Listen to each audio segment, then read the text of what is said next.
Our program, of course, on Thursday is brought to us by Kaiser Permanente, and again today we have the pleasure of talking with one of their fine physicians who serves here in the Orange County area. Joining us today, Dr. Monica Mehren. Dr. Mehren, welcome to the program. Thank you. Good to have you with us on the show today. Before we get into some medical things, let's talk a bit about yourself, your background, how you got into the medical field. Well, I got first interested as a high school student. I was doing some work in the free clinics up in the Los Angeles area and fell in love with it and made that my goal at that point. Went to UC San Diego for college and George Washington University for my medical training, and then stayed in Washington, D.C. for another 4 years to do my residency and my internship. The area that you specialize in is what's known as palliative care or long-term care. You know, the inevitability, they say, death and taxes. We're all going to hit that time in life where it's near the end. And I know that's one of the things that you folks do. Maybe you can give us a layman's definition, though, of palliative care. Well, palliative care is a fairly new specialty, and it came about as a result of traditional medical care was always aimed at curing and very aggressive testing without a lot of attention to how patients were feeling and what their quality of life was about. Palliative care steps back and tries to work with patients and their families to understand, what does this ongoing illness mean for you? What do you have to expect? What kind of prognosis do you have? And what kind of things are getting in your way of enjoying life? Pain, shortness of breath, symptoms like that get in the way of enjoying life. With palliative care, we step back, we look at those things, and we present options to people. Many patients don't want the continued hospitalization after hospitalization if there's nothing good to get as a result.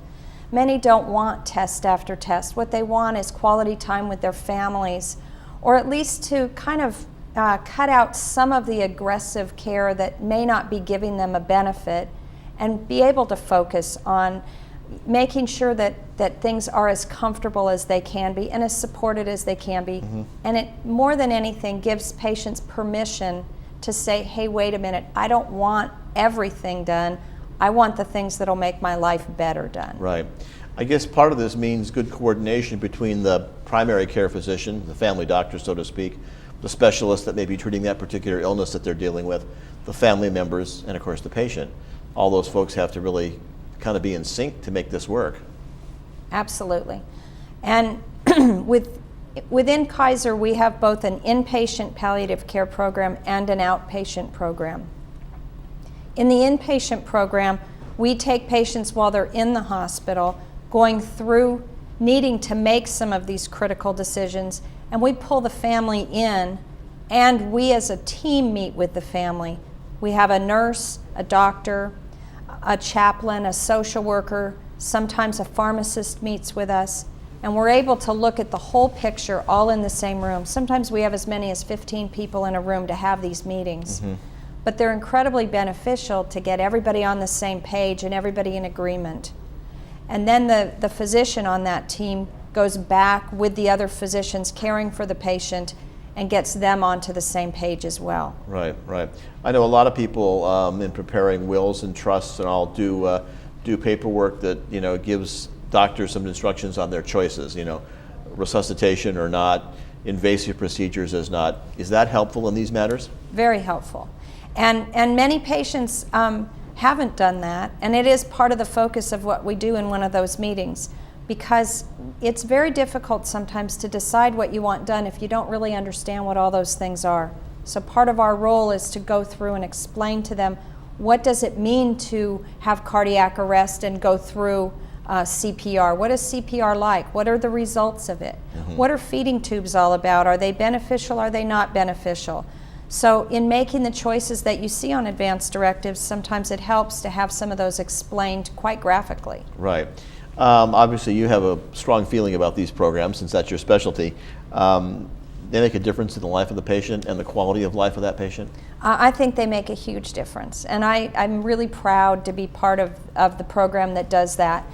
I think that our traditional focus in medical care has been cure, cure, cure.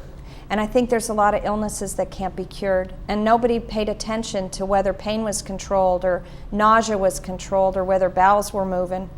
And I think taking the focus now and saying what will make your quality of life better absolutely is better for patients.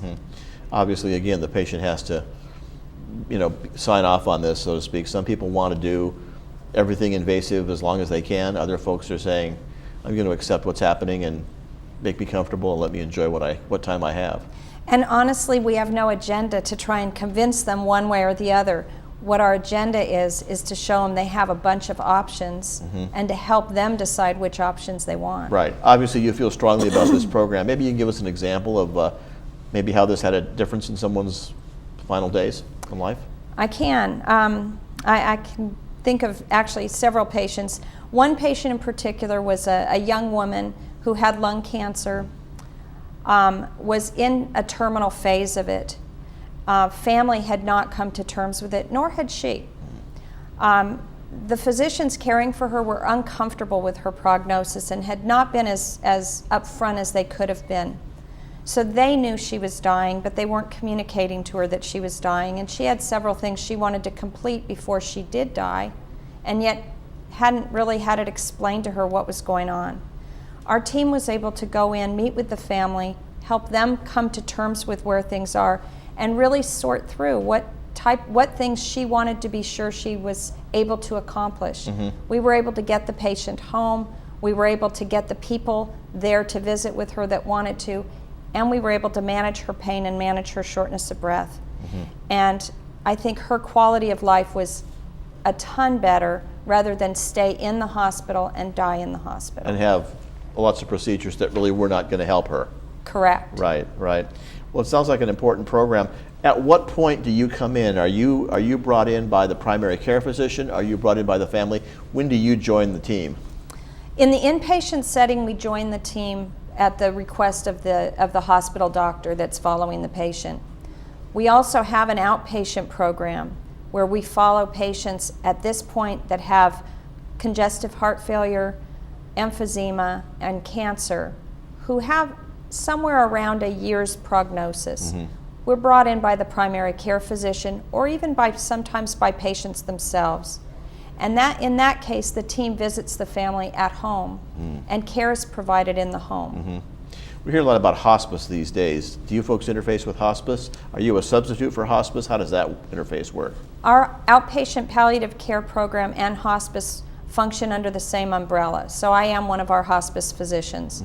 And in that program, patients have less than a 6-month prognosis, and we also visit them at home in a team type approach. Again, there's a physician, a social worker, a nurse, and a chaplain that visit them at home, as well as bath aides that come in and help with, assist with grooming. So it's all part of the process, and again, it's all part of what Kaiser provides to the folks in your care.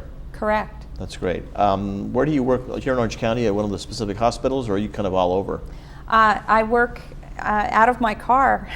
Okay. I work on the out road of, again. I am. I work out of one of our skilled nursing facilities most mornings. I also work out of the hospitals, and my afternoons are spent on the road visiting patients in their homes. What kind of a patient load would you have typically?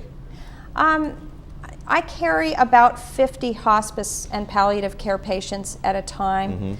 I make 3 to 4 visits every afternoon. I cover patients in the skilled nursing facility as well. Cover about 15 patients at a time there. Are there others doing the same work, or are you the Lone Ranger in Orange County? No, I'm not the Lone Ranger. There's actually a group of us. There are 7 of us in our department right now. We're actively growing and are taking on more and more of these roles. You mentioned that this is a relatively new specialty in medicine. Are we finding now that the medical schools, I know we have UCI right around the road from us here, are those medical schools doing a better job now of teaching this type of palliative care? I think so. It's it's got some press. It's got some visibility now. So I think there's a lot more of it. There's also fellowship programs in existence that never had been before. There's now a board for hospice and palliative care medicine that there never had been before. So you can be a board certified palliative care physician. That's correct. Great. Okay, Doctor, we thank you so much for joining us. Good to have you with us on the show Thank today. you. Dr. Monica Mehren is one of the fine physicians with Kaiser Permanente serving Orange County, and of course that new facility right there in Irvine, although she doesn't see that very often because she's working over her car, she said.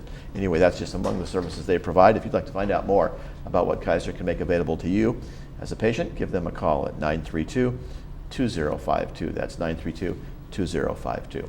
We'll be back with more as our Thursday program continues.